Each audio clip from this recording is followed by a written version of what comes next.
People see the evidence I'm pointing to regarding the flat earth, and some of them get it.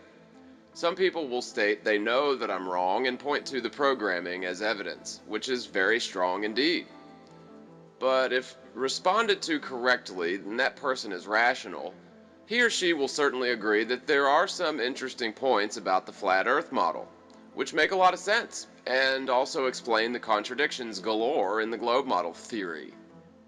But what about the programming? People who have never been introduced to MK Ultra, PsyOps, Monarch mind control, etc. will think programming is something only found in science fiction films, or even worse, that it's a general term for the stuff we can see on TV at a given time. Honey, the programming's on, let's watch Honey Boo Boo. That's my favorite program, etc. I often wondered why people called their favorite shows their programs. Perhaps this was a Freudian slip, their subconscious trying to tell them something not apparent to their waking, quote, rational mind. The programming is rather obvious to our subconscious. The garbage shoveled into our mind via the television waves is inherently altering the way we think, or the ideas we subscribe to. Indeed, the programming is a very suitable word for it, and it is very potent indeed. Day after day, year after year, the programming has essentially remained the same if you're not paying attention. If you inspect the, quote, evolution of the programming, it's actually gotten more intense in its effect, sharper in its mediums, and ever deeper into the subconscious minds of the masses and ever younger audiences targeted. Oh, and let's not forget the ever more perverse, but also effective as the years go by.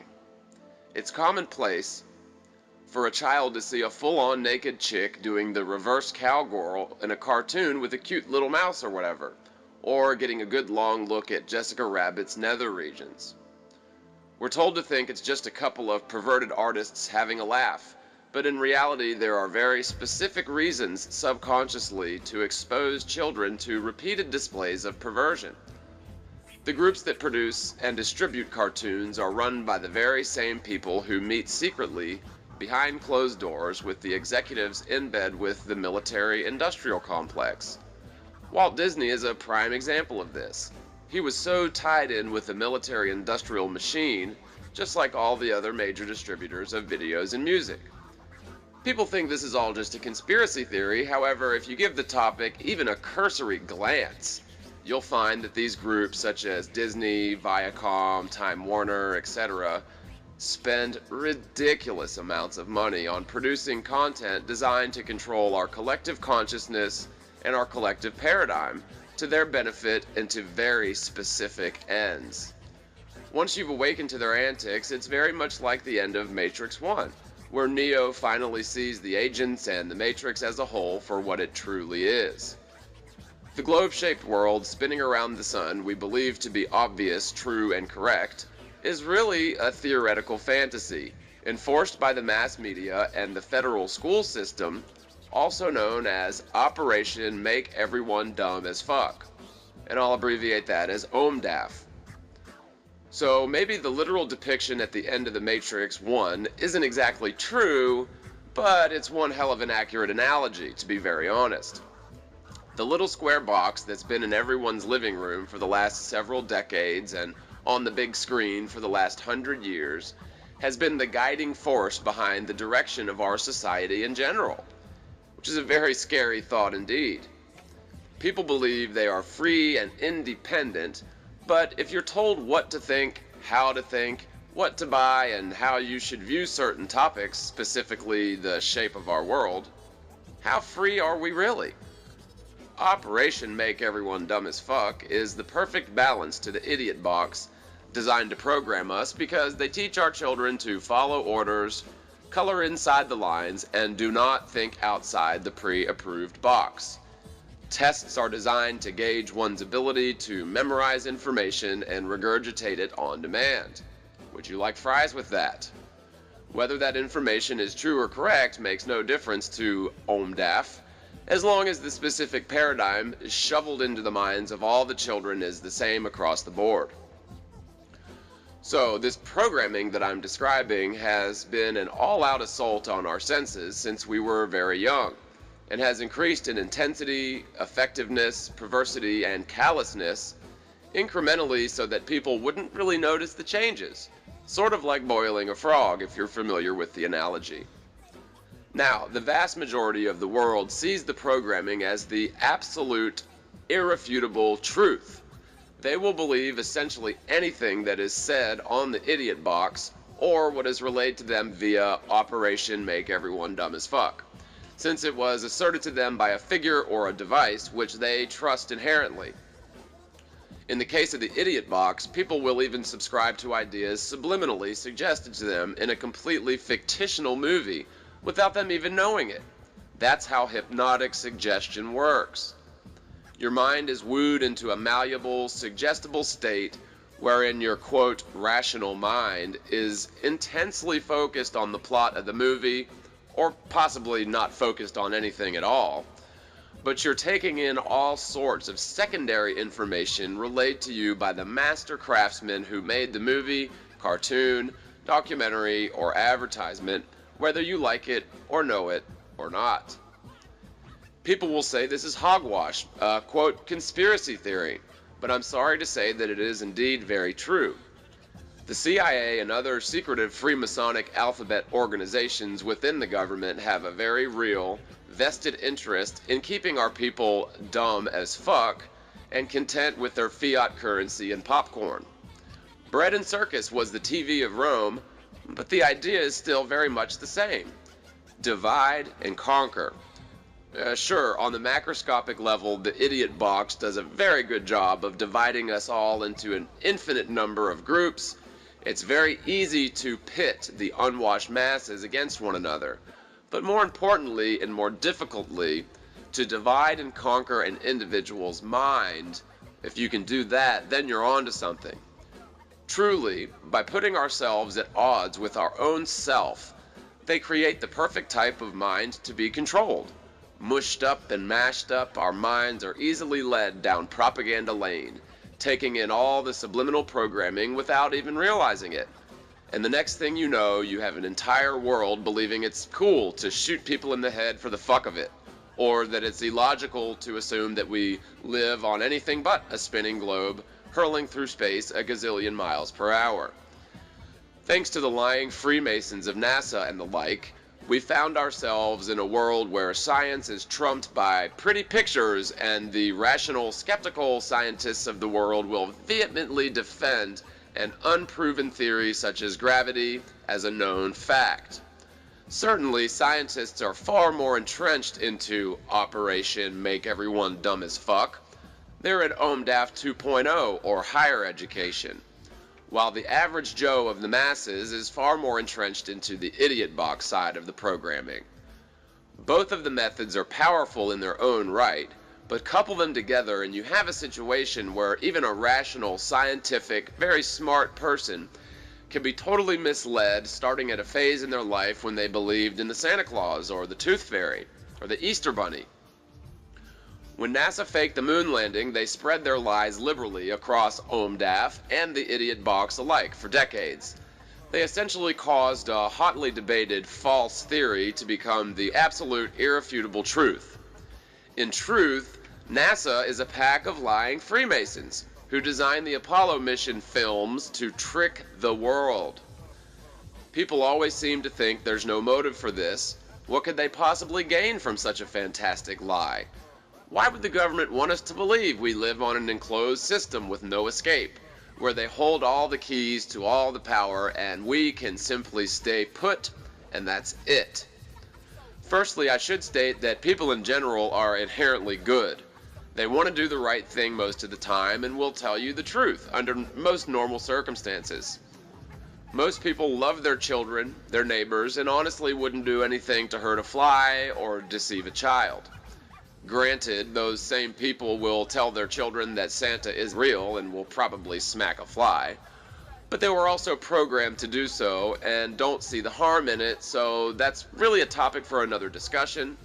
Suffice to say, if you do lie to your children about Santa, the Easter Bunny, or the Tooth Fairy, It's probably best if you tell them it's a game going in, it's not for real, and you're just doing it for fun. It's probably not a good idea to lie to your children for the duration of their formative years about something you know to be a total lie. The, quote, religious holidays have nothing to do with Christ or Christianity if you're a Christian. Again, I'm sort of straying off topic here, but just so you know, Easter is the worship of Ishtar, the pagan fertility goddess, where in ancient rituals they would dye eggs in the blood of a sacrificed virgin on the spring equinox. Just saying. But back to the topic, the spinning globe model, which we assert to our children as a fact, is actually a long series of lies that were designed to trick the entire world into believing we live on a finite enclosed system with literally no escape. If the entire world believes or, quote, knows that we live on a spinning sphere hurling through space, then the world becomes a boring, scary place where material possessions trump compassion, generosity, or empathy for your neighbor, and a worthless fiat currency becomes the end game for criminals and doctors alike. Could you imagine traveling to an alien civilization where the inhabitants appear to be intelligent and good-hearted, but would literally kill or at least deceive one another in order to accrue greater amounts of worthless paper?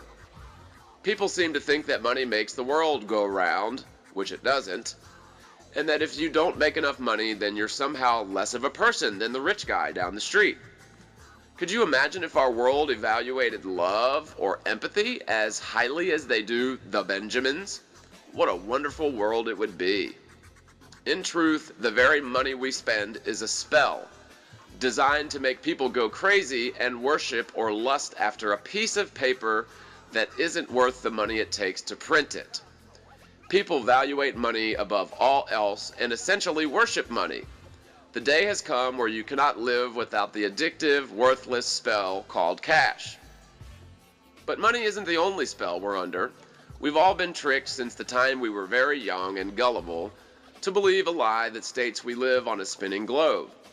It's a very deep psychological observation to make, but once you realize our world is flat and stationary and is nothing like the wandering stars we can view orbiting the magnetic center, do you see how uncomfortable the idea of living on such a globe will make you feel?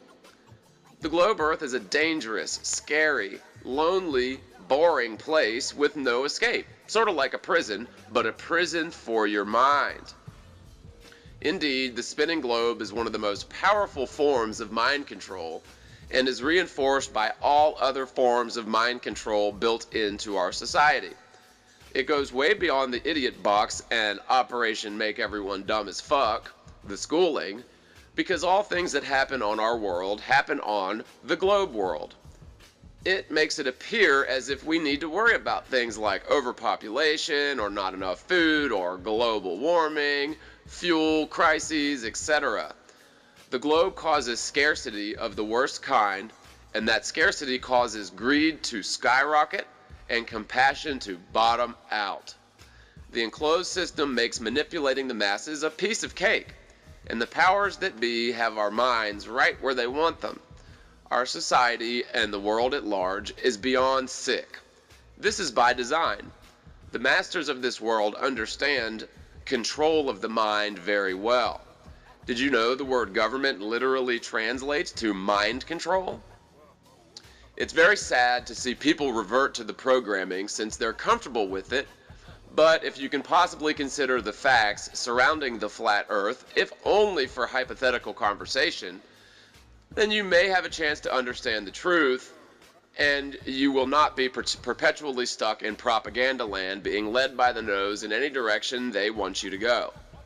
I urge everyone to consider the facts surrounding the true, correct, flat earth model, and please try to put the toy globe down for a scientific scrutiny. You will find that the globe model is rife with all sorts of contradictions and fallacies, and the flat earth model is really quite sound and logical and explains all the contradictions regarding the globe model. Some of this will be a recap of my other vids, while some of it may be a slightly new take on things. The fact that we can see buildings from about sea level, vertical, perpendicular to the horizon from over 50 miles away, proves that our world is definitely not a globe. The ground level should drop 8 inches per mile squared away from the observer's eye.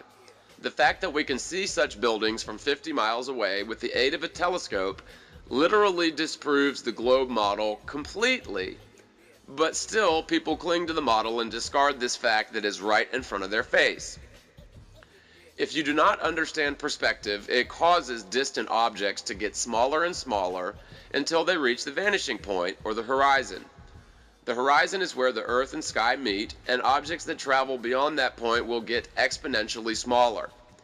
People state that if the world were flat, we should be able to see Europe from the east coast of the US, about 3,500 miles away. In truth, the coast of Europe and all of the skyscrapers there would be microscopic from 3,500 miles away, and the opacity of the atmosphere at that distance would make them invisible, even if they didn't get so small to be microscopic. If you've ever viewed a mountain range, the mountains further in the distance appear to be grayer and grayer, because more atmosphere is between your eye and the object. Imagine 3,500 miles of atmosphere, and the laws of perspective causing objects to get so very microscopically small at that distance, it's really no surprise at all that we cannot see Europe from the east coast, even on a clear day on the flat earth. The laws of perspective make it easy to trick people into thinking we live on a globe, but that's all it is a trick. Our world is definitely not spinning. A 2,500-mile flight from New York to LA will be identical in duration to its return flight. If you think about this logically, the two flights should be wildly different in terms of duration, if the ground below is spinning over 1,000 miles per hour towards the east. People will argue that everything is spinning in accordance with the Earth, right down to the molecules of air floating many miles above the surface. The fact is, a vacuum cannot exist next to a gaseous substance without something separating the two. So, by definition, the globe model is a fantasy where space is a vacuum adjacent to our atmosphere without anything separating the two. But back to the planes. Since this seems to be something people simply cannot understand without it being spelled out for them. If the westbound flight from New York to LA is spinning about 1,000 miles per hour eastward before takeoff, the instant the tires leave the runway and the jet engines begin to propel the plane west in the opposite direction of the spin, at what point does the plane break free of the eastward spinning lent to it by the Earth, with the tires planted firmly upon the ground? Never? The second law of motion states an object in motion will tend to maintain its velocity until enacted upon by some other force. With all due respect, wouldn't several jet engines attached to the plane count as some other force? Even if the plane is spinning with the Earth at 1,000 miles per hour before takeoff, when the plane heads west traveling in the opposite direction of the spin, the plane is traveling at a max rate. For argument's sake, we'll say it's 500 miles per hour, but if you do the math, most planes make the journey from New York to LA at an average rate of 458 miles per hour, but we'll say 500 to make it a round even number. However, if the Earth is also spinning east at 1,000 miles per hour, the westbound flight should be very short, since the destination should be racing towards the plane, which is not connected to the spinning Earth any longer, and the engines are indeed propelling it through the air in the opposite direction as the spin. On the return flight, the plane going east from LA would need to race against the spinning Earth going 1,000 miles per hour, and would also need to beat that spin by a full 500 miles per hour to ensure the flights have identical duration. But wait, that's not even accurate, because an eastbound plane would need to do 1,500 miles per hour through the air to keep up with the spin and overtake that spin by 500 miles per hour. The westbound flight would actually have to fly backwards at 500 miles per hour in order to account for the Earth racing towards it at 1,000 miles per hour and ensure that the two flights have identical duration. The fact that the two flights are indeed identical in duration proves that the world is not spinning at any rate whatsoever. People will argue that the atmosphere is spinning with the Earth at 1,000 miles per hour to the east, which is totally asinine. These people must think that a 20-mile-per-hour westbound wind is actually a 980-mile-per-hour eastbound wind. Furthermore, the fastest wind ever recorded on the Earth was about 302 miles per hour in a tornado. The simple truth is there are no 1,000 miles per hour winds on our world. If that were the truth, then all westbound flights would have to fight against a 1,000-mile-per-hour headwind, while all eastbound flights would enjoy a 1,000-mile-per-hour tailwind. Again, totally ridiculous, since airplanes traveling in opposite directions will never experience such winds. Ever. People say they can see the curve of the Earth from a plane or a mountaintop. In truth, the horizon is totally flat and horizontal. If you could gain enough altitude, say in a weather balloon with a camera, to see the horizon at 360 degrees around you, the horizon will be a flat and eye level regardless of altitude. Now, it will appear as a curve, but that's because you're viewing a flat, equidistant horizon all around you, which will make it appear as an equidistant circle around you. So it looks like a curve, but it's actually a flat surface. Furthermore, from a weather balloon camera, the higher up you get, the distant horizon should drop lower and lower as you can peer further out as altitude is gained. Once you get several miles into the air, you should see the horizon well below your line of sight and not at eye level all around you. The shots from the International Space Station, or super high altitude jumps as well, all use fisheye lenses to make all straight lines appear to curve in all sorts of directions. This is trick photography and is designed to mislead you. If you view such footage using a regular wide-angle lens, you'll see that the horizon does not curve around a ball and is flat, equidistant circle around your point of view. We are microscopic when compared to the world, so we can only observe a small portion of it at any given time. The laws of perspective affect our horizon or vanishing point, regardless of altitude, but high enough altitudes we can clearly see that our world is not a globe and is also not spinning. Gravity was a theory dreamed up by Freemasons who wanted to trick the world into believing we live on a globe. They did not want to subscribe to the creation account in Genesis, and so they essentially proved God was a liar when they, quote, proved we lived on a globe. As a Christian, I certainly subscribe to the conventional globe model, in spite of the fact that it was in direct contradiction to the Bible. I did not alter my faith nor my scientific beliefs due to this contradiction, although it appears that I should have. I should point out that this contradiction in belief within my own mind put me in a perfect state for mind control. What goes up must come down is a law of physics. Gravity was a theory to explain why we're not flung from the Earth at over 1,000 miles per hour standing near the equator. If you could somehow stand atop a spinning sphere, or on the side of it no less, you would need something holding you down to the surface. Gravity is supposedly that force which pushes down on me with exactly 175 pounds of force near the equator, where I'm standing perpendicular to the axis, spinning over 1,000 miles per hour. Truly, that is a great deal of downward pressure, and it would need to be balancing me against the outward thrust generated by the spin of the Earth. I've pointed this out before, but you must realize that if you travel to the North Pole where you're standing parallel to the axis and not spinning at all, the amount of gravity pushing down upon me at the equator would literally squash me like a bug. We're talking about enough force to keep me pinned to the Earth, standing perpendicular to the axis and spinning over 1,000 miles per hour, remember? That amount of force would be overwhelming if we stood near the North Pole, where we're parallel to the axis and not spinning. It wouldn't cause you to weigh a little bit more. It would cause you to weigh many thousands of times more, and no amount of arguing will change this. When the globe model was being theorized, people didn't have the technology to travel to the North Pole and weigh themselves. Indeed, the first person supposedly to travel to the North Pole was in the early 1900s, and even that is debated. The conquest of the North Pole was for many years credited to U.S. Navy engineer Robert Peary, who claimed to have reached the pole on the 6th of April in 1909, accompanied by Matthew Henson and 4 Inuit men. However, Peary's claims remain highly disputed and controversial. Now, these guys were mariners on an expedition and probably didn't weigh themselves to prove or disprove the globe model. They just wanted to get there and eat snow cones or whatever it is they do there.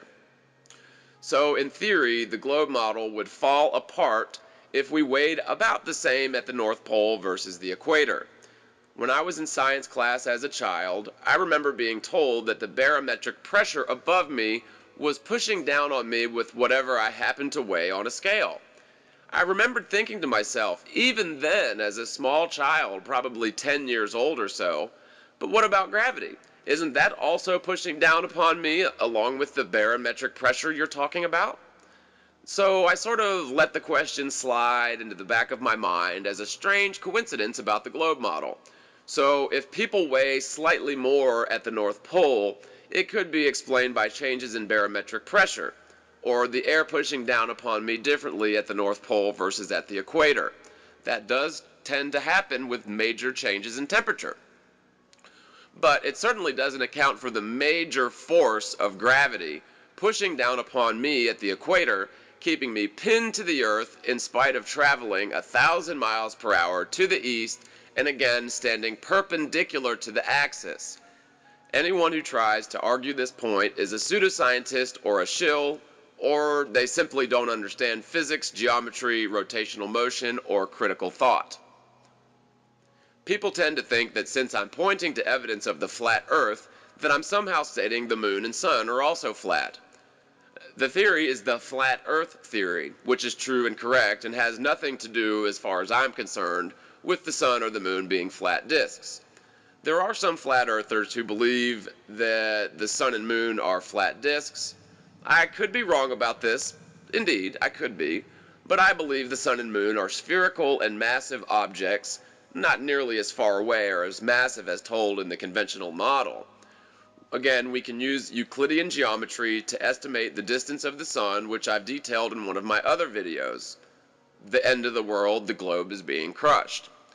The moon and the sun can accurately be measured as about 35 miles in diameter and about 3,000 miles away.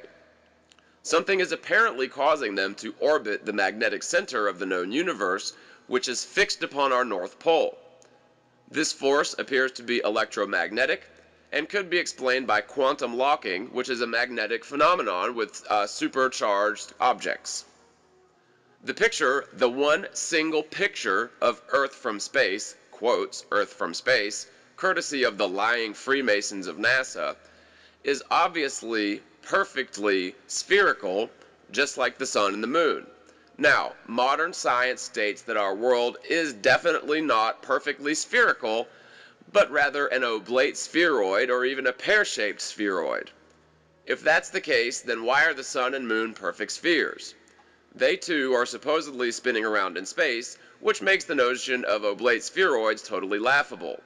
And furthermore, what about the perfect sphere shot by NASA in the one single picture of the Earth from space? That was a perfect sphere, so that must have been a hoax, even according to Neil deGrasse Tyson. The sun and moon are indeed mysterious, but we can surmise that they are probably not flat disks. The only reason the world is disc-shaped at all is because the sun orbiting the magnetic center in a giant, flat, oscillating circle has carved out a giant disc shape in the infinite plane, which is covered by a very thick sheet of ice. Remember the last ice age? Perhaps the sun had a slightly different path than we currently see now, causing the ice to be a little bit more prevalent on the face of the Earth. Makes a lot of sense.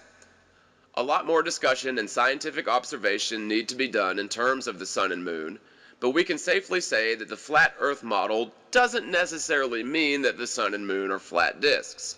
Our world is inherently different to what we can see in the sky. We are stationary, flat, and the magnetic center, which everything revolves around, is fixed upon our North Pole. The Idiot Box and Operation Make Everyone Dumb as Fuck have done an excellent job of removing creativity and rational thought from our society. If the idiot box and O.M.E.D.A.F repeat something loudly enough and enough times, a total lie can become a quote known fact, and anyone who dares question the theories vomited forth by the mind control programming will be labeled as stupid, since everyone knows Jay-Z is the best rapper and everyone knows the earth is a globe. Everyone acts the same, dresses the same, talks the same, and worships the same thing: money and the programming and the idols on the idiot box. People worship celebrities or idols, which is the most ridiculous thing I've ever seen. However, it's the norm in a world full of mind-controlled sheeple, blissfully ignorant with the beer, bread, and circus, gracefully provided by the Freemasonic liars who control the public's mind.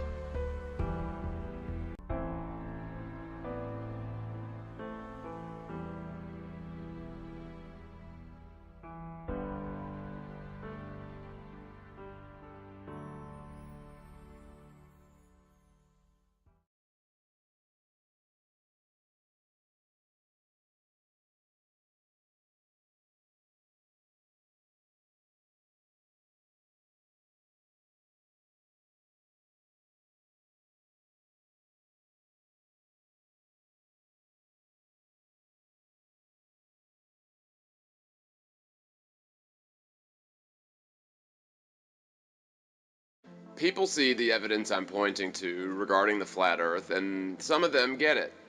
Some people will state they know that I'm wrong and point to the programming as evidence, which is very strong indeed. But if responded to correctly, then that person is rational. He or she will certainly agree that there are some interesting points about the flat earth model, which make a lot of sense, and also explain the contradictions galore in the globe model theory. But what about the programming? People who have never been introduced to MKUltra, PsyOps, Monarch mind control, etc., will think programming is something only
found in science fiction films, or even worse, that it's a general term for the stuff we can see on TV at a given time. Honey, the programming's on, let's watch Honey Boo Boo. That's my favorite program, etc. I often wondered why people called their favorite shows their programs. Perhaps this was a Freudian slip, their subconscious trying to tell them something not apparent to their waking, quote, rational mind. The programming is rather obvious to our subconscious. The garbage shoveled into our mind via the television waves is inherently altering the way we think, or the